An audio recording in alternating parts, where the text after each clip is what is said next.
So class 10th में CBSE board 2025 के इस क्वेश्चन ने सभी स्टूडेंट को ट्रैप किया। So hey learners, welcome to next learners, I hope you all are fine. So basically आज की इस वीडियो में डिस्कस करने वाले हैं क्वेश्चन नंबर 36 सीबीएसई 2025 का most important board exam question है और केस स्टडी बेस्ड है। So let's Anurag purchased a farm house which is in the form of a semicircle of diameter 70 metre. So basically Anurag ने एक farm house खरीदा है जिसका जो शेप है वो सेमी सर्कल है और इसका जो डायमीटर है, डायमीटर ए बी, वो हमको दिया हुआ है 70 metre. So let me mention here 70 meter. He divides it into three parts by taking a point P on semicircle in such a way that angle PAB is equal to 30 degree as shown in the following figure, where O is the center of semicircle और O दिया हुआ है circle का। In part 1 he planted saplings of mango tree. In part 2 he grew tomatoes and in part 3 he grew oranges. Based on the given information, answer the following question. तो सबसे पहले हम अपना गिवन डेटा यानी कि data collect करेंगे। Given data जो हमको दिया हुआ है उसे हम लिखेंगे। सो हमको दिया हुआ है A B diameter 70 metre and after this हमको दिया हुआ है एंगल पी ए बी जो कि है 30 डिग्री। नाउ हमको पता है कि radius is a half of diameters. Radius जो है वो डायमीटर की हाफ होती है। सो अगर इस सेमी सर्कल में रेडियस देखूं तो रेडियस होंगी ए ओ एंड ओ बी जो कि इस डायमीटर की हाफ होंगी। So A O equal to O B because radius are the same. अब होंगी ए बी की हाफ मीन 70 की हाफ। 70 का अगर हम हाफ निकालेंगे यानी कि 70 को 2 से डिवाइड करेंगे सो हमारा आंसर आएगा 35। सो इस सेमी सर्कल की जो रेडियस हो जाएगी वो हो जाएगी 35 मीटर आर। यहां से यहां तक ए ओ। नाउ हमको एंगल दिया हुआ है पी ए बी और हमको निकालना है पी ओ ए। सो पी ओ हो गया P O. Now you need to mention here कि अगर पी ओ है तो वो भी एक रेडियस है तो वो भी ए ओ और ओ बी के इक्वल ही होगी, मींस वो भी 35 ही होगी। Now in triangle P A O में देखेंगे, अगर ट्रायंगल पी ए ओ में बात करूं सो A O is equal to है ओ पी, यानी कि किसी ट्रायंगल की अगर दो साइड्स इक्वल हैं तो उनके कॉरस्पॉन्डिंग एंगल्स भी इक्वल होते हैं। This is the property. So अगर ये दोनों साइड इक्वल है ए ओ और पी ओ तो ये दोनों एंगल भी हमारे इक्वल होंगे, मींस एंगल ए इक्वल होगा एंगल पी के। So angle P A O P A O या पी ए बी दोनों सेम एंगल है यानी कि 30 डिग्री का, वो इक्वल होगा ओ पी ए पी ओ के जो कि दोनों 30 डिग्री के हैं।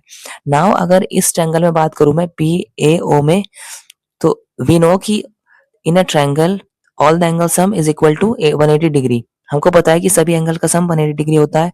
सो in triangle P A O angle P and angle O, अगर इन सबको मैं प्लस करूं angle P A O plus angle A P O and plus angle P O A, that should be equal to 180 degree.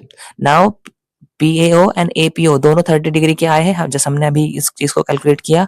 सो यहाँ पर रखेंगे 30 plus 30 and plus angle P O A जो कि हमको फाइंड करना है इज इक्वल टू 180। सो यहाँ से सॉल्व करने पर हमको एंगल पी ओ ए की वैल्यू जो मिल जाएगी वो होगी 180। माइनस कर देंगे 30 30 60 और राइट हैंड साइड जाकर माइनस का हो जाएगा। सो 180 माइनस 60 हो जाएगा 120। सो एंगल पी ओ ए आ जाएगा हमारा 120 डिग्री। सेकेंड ऑप्शन में हमको फाइंड करना है find the length of wire needed to fence entire piece of land. हमको जितना भी सेमी सर्कल का जो फार्म हाउस का लैंड दिया हुआ है उसमें अगर हमको वायरिंग करनी है तो हमें लेंथ ऑफ वायर निकालना है कि कितना हमारा वायर यूज होगा इस पूरे एरिया को, इस पूरे लैंड को यानी कि बाउंड्री को कवर करने के लिए। इज इक्वल टू होगा 2 pi R upon 2 because semi circle की जो सर्कमफ्रेंसेस होती है वो 2 पाई आर अपॉन 2 करेंगे क्योंकि सेमी सर्कल दिया हुआ है plus diameter A B. So A B और ये सारा circumferences of this semi circle, इन दोनों को प्लस करके हम length of wire easily calculate कर सकते हैं। उसके बाद जो हमारे सेमी सर्कल की सर्कमफ्रेंस आ जाएगी वो आ जाएगी pi R and plus D करेंगे। पाई की वैल्यू 22.7 होती है, आर हमको 35 अब जैसे हमने कैलकुलेट किया और डी हमें दिया हुआ है डायमीटर 70। तो इसको सॉल्व करने पर 7 से 35 कैंसिल आउट होकर आएगा 5, ये हो जाएगा 110 and plus 70 this is equal to 180 metre, यानी कि जो हमको वायर नीडेड होगा length of wire needed to fence entire piece of land हो जाएगी 180 find the area of region in which saplings of mango tree are planted. तो जिस area में हमने मैंगो ट्री को प्लांट किया हमें उस एरिया का उस पार्ट का एरिया फाइंड करना है, उतना एरिया फाइंड करना है। सो बेसिकली हमने मैंगो ट्री को पार्ट 1 में प्लांट किया था, तो पार्ट 1 का एरिया हमें एरिया कैलकुलेट करना है। मैंने यहाँ पर येलो शेड्स करके दिखाया, you can easily see angle A P B equal to 90 degree. We know कि एंगल ए पी भी 90 डिग्री का एंगल होगा बिकॉज सेम ही सर्कल में बना हुआ एंगल राइट एंगल होता है। सो एंगल ए पी भी 90 डिग्री का हो जाएगा और angle A P O is equal to 30 degree है। ये हमने अभी पार्ट 1 में कैलकुलेट किया था कि angle A P O 30 degree है। सो इस हिसाब से एंगल जो हमारा होगा ओ पी बी वो आ जाएगा 90 minus 30 because total 90 degree P जो है टोटल एंगल 90 डिग्री है पूरा सेमी सर्कल में बना हुआ है और एंगल ए पी ओ 30 है, तो माइनस करके आ जाएगा 90 माइनस 30 60 डिग्री।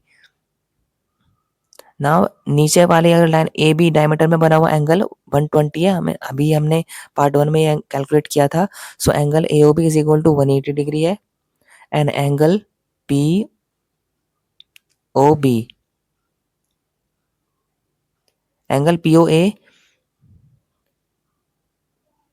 तो एंगल पी ओ बी जो हम कैलकुलेट करेंगे वो 180 और इसमें से माइनस कर देंगे 120 को। सो हमारा एंगल पी ओ बी निकल के आ जाएगा।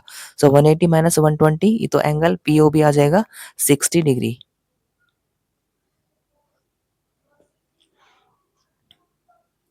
तो ये एंगल भी हमारा 60 डिग्री आ गया। Now OP is equal to होगा ओबी के because both are the radiuses in semi circle, radius है तो इक्वल होंगी जो कि 35 मीटर है। Now after this angle O P B is equal to होगा एंगल ओ बी पी के is equal to 60 degree because OP and OB both are the same.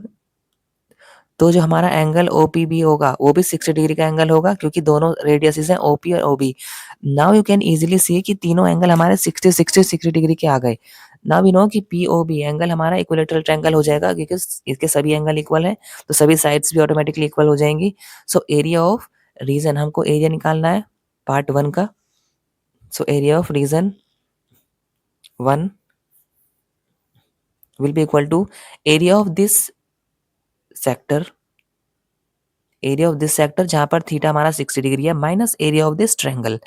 तो sector का एरिया में से हम ट्रायंगल का एरिया अगर माइनस करेंगे तो हमको सेगमेंट का एरिया यानी कि सेगमेंट 1 का एरिया निकल के आ जाएगा। सो एरिया ऑफ सेक्टर जिसमें थीटा 60 डिग्री है minus area of triangle POB जो कि जहां पर थीटा हमारा 60 डिग्री का है। नाउ एरिया ऑफ सेक्टर हम निकालते हैं। वी नो कि सेक्टर का एरिया होता है theta upon 360 multiply pi R square and minus area of equilateral triangle होता है √3 अपॉन 4 मल्टीप्लाई साइड स्क्वायर और साइड यहाँ पर हमारी रेडियसेस है। So let's put all this value in the formulas. So जो रेडियस होगी वही हमारी साइड होगी। सो थीटा हमारा 60 है upon 360 multiply pi 22 upon 7 r हमको 35 दिया, हमने अभी कैलकुलेट किया था 35 है तो 35 स्क्वायर है तो 2 बार लिखेंगे 35 multiply 35 minus √3 upon 4 multiply side square हो जाएगा 35 मल्टीप्लाई 35। सो ये हमारा रीजन 1 का एरिया आ जाएगा। सो you can also calculate the decimal value if you want, otherwise you can leave the answer here only। तो यहाँ पर अपना आंसर ले सकते हैं, हम चाहें तो डेसिमल में भी इसको कैलकुलेट करके लिख सकते हैं। Now let's move to the option 3 B part. Now let's discuss part 3 B. Find the length of wire needed to fence the region 3rd। हमको रीजन 3rd में जो लेंथ ऑफ वायर नीडेड होगा अगर मैं रीजन 3rd को boundary को यानी कि इसकी वायरिंग करूं तो उसके में कितना वायर यूज होगा ये हमको कैलकुलेट करके बताना है। टू triangle P O B metre ये हमने अभी प्रूव किया था जब हमने थर्ड ए पार्ट को डिस्कस किया था। ये कि ट्रायंगल जो है पीओबी वो एक इक्विलेटरल ट्रायंगल है जिसकी OP is equal to OB and PB and OB सारे साइड्स इक्वल हैं। So angle A P B 90 degree का एंगल है। वी ऑलरेडी नो दिस कि सेमी सर्कल में बना हुआ एंगल 90 डिग्री का एंगल होता है। So A P B 90 degree का एंगल हो गया। So in triangle A P B अगर ट्रायंगल एपीबी एक राइट एंगल ट्रायंगल है, सो हम यहाँ पर पाइथागोरस थ्योरम का यूज़ कर सकते हैं।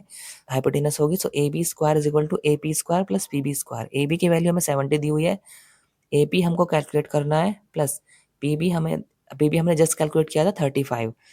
तो यहाँ से हम AP की वैल्यू अगर फाइंड करें, now as you can see कि अगर मुझे रीजन थर्ड को फेंसिंग करनी है, वायरिंग करनी है, सो मुझे AP यानी कि आर्क ऑफ लेंथ निकालनी पड़ेगी AB की, एंड प्लस AP जो ये साइड है इसकी भी लेंथ मेरे को पता होनी चाहिए, जो हमने अभी कैलकुलेट कर ली।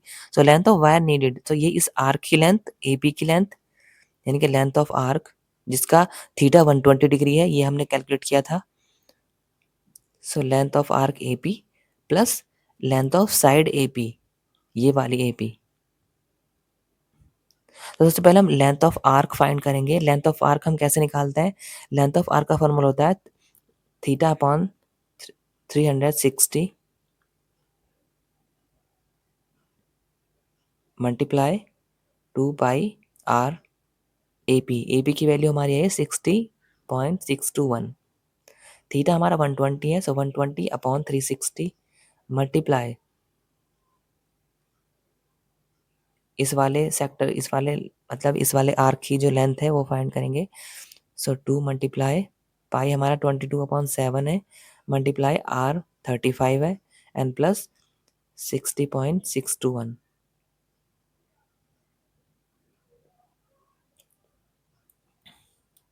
120 और 360 को हम कैंसिल आउट करेंगे तो हमें मिलेगा 3, 7 से 35 करेंगे 5, सो हो जाएगा 220/3 plus 60.621।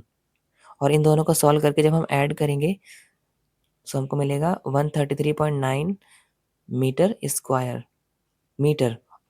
So this will be equal to 134 metre only. तो जो हमारे लेंथ ऑफ वायर नीडेड होगा to fence the region third, वो आ जाएगा 134 metre only. So this is how we can solve all these case study based question. One learning made easy, one class at a time. If this helped you today, stay connected. More smart learning is just a click away. And don't forget to like, share and subscribe. Next Gen Learners. See you in the next one. Bye.